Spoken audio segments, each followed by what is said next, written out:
Le 1er décembre 2016, disparaissait à l'âge de 81 ans le sculpteur sénégalais Ousmane Sow. Ces statues géantes, faites d'un mélange dont lui seul avait le secret, ont marqué la carrière de celui qui, durant 30 ans, aura exercé le métier de kinésithérapeute. Le 5 mai prochain à Dakar, un musée dans lequel seront présentées toutes les œuvres de l'artiste ouvrira ses portes à Dakar. Béatrice Soulet, bonjour. Bonjour. Vu la grandeur des œuvres d'Ousmane Sow et surtout leur nombre, y aura-t-il assez de place pour caser tous ces géants dans la maison qu'il avait baptisée le Sphinx? Non, alors le Sphinx, c'est un écrin qui accueillera les séries africaines et sa série des grands hommes, auquel il tenait beaucoup. Mais la série sur Little Big-Horn, qui est effectivement composée de 35 pièces, est prévue pour le musée des civilisations noires qui devrait ouvrir en 2018 à Dakar. Voilà, c'est en cours de négociation entre les enfants d'Ousmane, ses deux enfants, David et Ndeye, et avec le musée des civilisations. Et le gouvernement sénégalais, je présume, le et ministère le de la gouvernement Culture. sénégalais, évidemment, puisque même la maison, maintenant, on sait que on a été inscrit dans le hymne de la Biennale. Voilà. Alors, selon les vœux d'Ousmane, les salles du musée porteront les noms de personnes qui ont beaucoup compté pour lui. D'abord, en premier, son père, Mokhtar Sow, et puis Boris Dolto, auprès de qui il a appris la kinésithérapie, métier qu'il va exercer jusqu'à l'âge de 50 ans avant de se consacrer définitivement à sa carrière de sculpteur.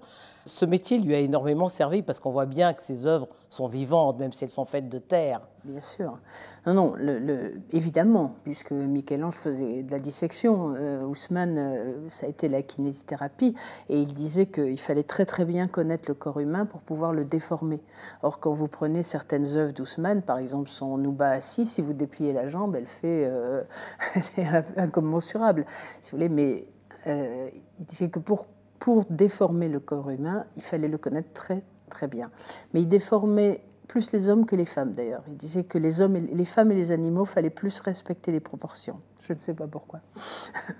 Alors, un musée auquel il tenait, et malheureusement dont il ne verra pas l'ouverture, puisqu'il nous a quittés il y a 2 ans, mais pourquoi pas une école, puisque lui qui aimait autant transmettre cette relation qu'il avait toujours avec les autres, pourquoi pas une école? Ousmane n'était pas tellement dans la transmission. Il travaillait seul. Vous savez, c'était un homme très solitaire. Il y a eu beaucoup de demandes d'assistants volontaires pour venir travailler avec Ousmane, mais c'était pas son histoire, ça. Il avait un assistant et encore qui lui brûlait sa paille, etc. Oui. Je veux dire, il faisait vraiment tout seul. C'était très impressionnant d'ailleurs de le regarder travailler parce qu'il décidait, il allait aussi bien s'il avait besoin d'un bout de ficelle, dévider un sac à patates et prendre son temps pour dévider son sac à pommes de terre pour avoir sa ficelle que faire le modelé de l'œuvre, quoi. Mais pour revenir à ce que vous disiez par rapport au métier de kinésithérapeute, par exemple, quand il ne trouvait pas une forme, il fermait les yeux. Il sculptait à l'aveugle. Oui. Il revoyait le corps, oui. Oui. Alors, il était aussi fasciné par les grands hommes, Victor Hugo, Mandela, Gandhi, Martin Luther King, mais également, j'en oublie un autre, c'est le boxeur Mohamed Ali. Mohamed Ali, qui n'a pas réalisé, malheureusement. Qui n'a malheureusement pas réalisé. Et pourquoi avoir baptisé cette série Merci ? Parce que ce sont les grands hommes qui l'ont empêché de désespérer du genre humain, il le disait. C'est les hommes qui l'ont aidé à vivre, si vous voulez. Voilà. Je regrette beaucoup qu'il n'ait pas fait Mohamed Ali, parce que Ousmane était un passionné de boxe. Il pouvait mettre son réveil à 4 h du matin parce qu'il y avait un match de boxe. Pour ne pas rater le match de boxe, il se réveillait la nuit.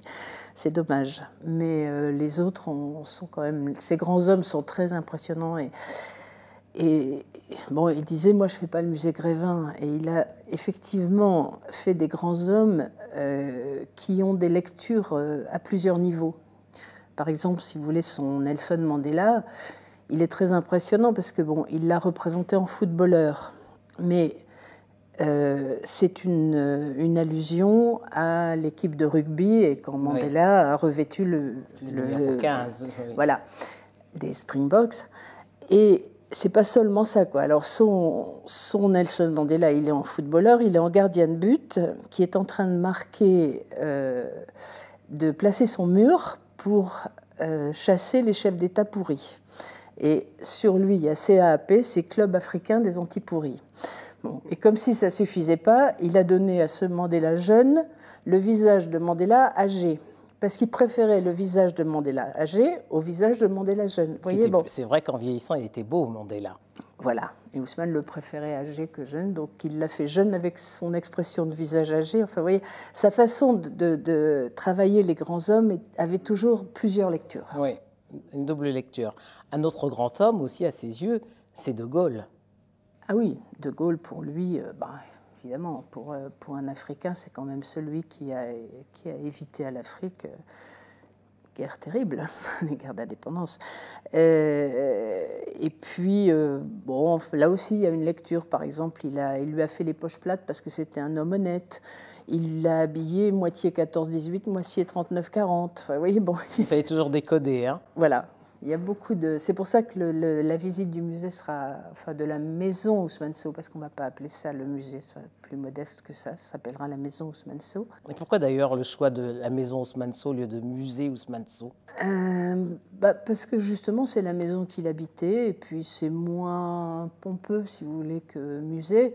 Ça sera quand même assez intime, hein. Pourront rentrer à la fois qu'une cinquantaine de personnes, si vous voulez, parce qu'elle n'est pas non plus immense, la maison, elle est grande, elle va avoir une échelle excellente pour les œuvres, et surtout, il y aura une adéquation parfaite entre les œuvres et la maison, puisqu'il a entièrement recouvert la maison de sa matière et fait les carreaux de la maison, qui sont splendides, avec la matière de ses sculptures. Donc les œuvres sont déjà en place, et je peux vous dire que il y a une adéquation incroyable entre l'œuvre et la maison.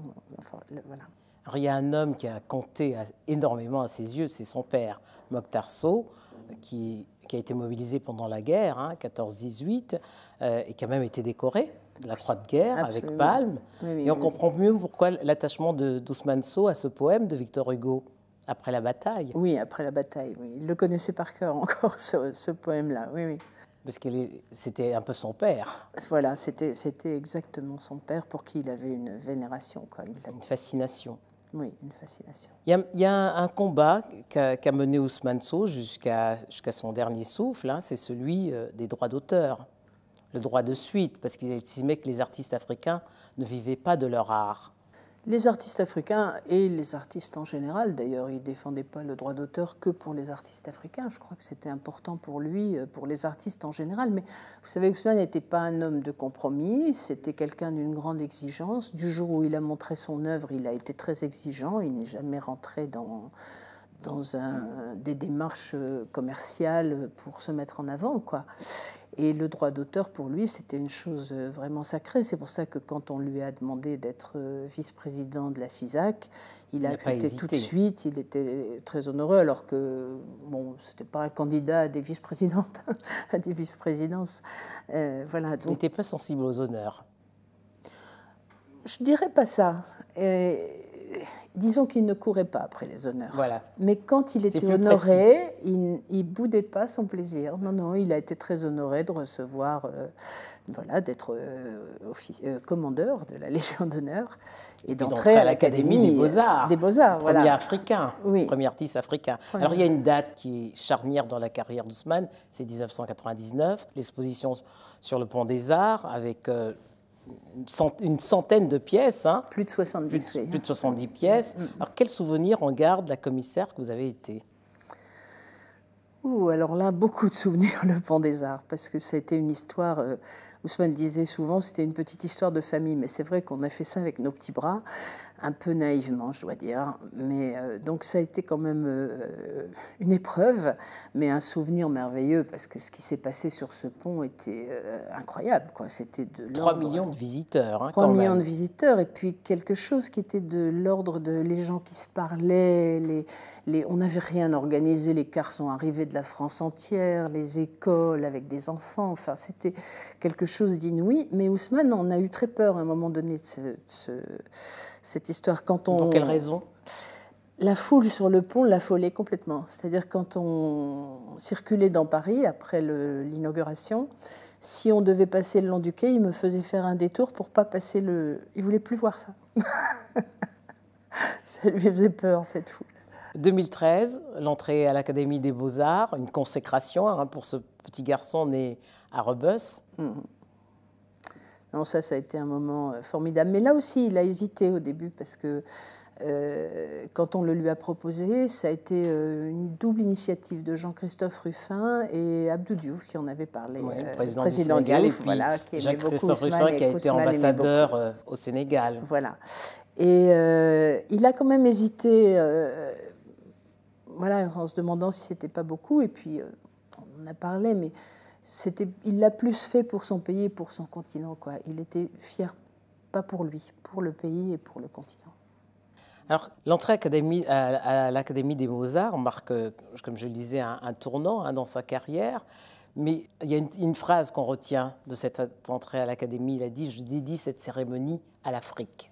Oui, mais c'était vraiment pour ça qu'il avait voulu entrer, enfin qu'il a été heureux d'entrer à l'Académie des Beaux-Arts. C'était par rapport à l'Afrique, quoi. Mais de la même façon que quand on s'est installé entre le Louvre et l'Académie, on savait que c'était un acte fort par rapport à l'Afrique et à la diaspora. Et au positionnement de l'art africain, justement. Voilà. Alors, vous avez été la compagne d'Ousmane Sow, commissaire de l'exposition, des expositions, Ousmane Sow. Oui, j'ai déjà produit l'exposition. Oui. Auteur de plusieurs livres, productrice. Oui. Quel est le rôle qui vous a le plus marqué? Écoutez, je ne sais pas, parce que c'est vrai que je faisais un peu tout de A à Z. C'est tout ensemble. Mais bon, avant, je faisais des films. Bon, j'ai pris, évidemment... Ça a été formidable de filmer Ousmane. J'ai quand même eu la chance pour le deuxième film de filmer pendant 1 an, enfin 15 jours. J'étais 15 jours à Paris pour organiser le Pont des Arts, 15 jours à Dakar où je filmais. Filmer Ousmane dans l'intimité de son atelier, puisque j'étais seule à le filmer. 1 an de travail sur 35 pièces, c'était très impressionnant, vraiment. Vraiment, parce qu'il m'oubliait complètement. Donc, si vous voulez, là, j'ai vraiment vu la création et même cette chose étrange où on a l'impression que ça venait d'ailleurs. Je le filmais lui, mais ce n'était pas lui. Je ne sais pas comment vous expliquer. Merci Béatrice Soulet. Merci à vous.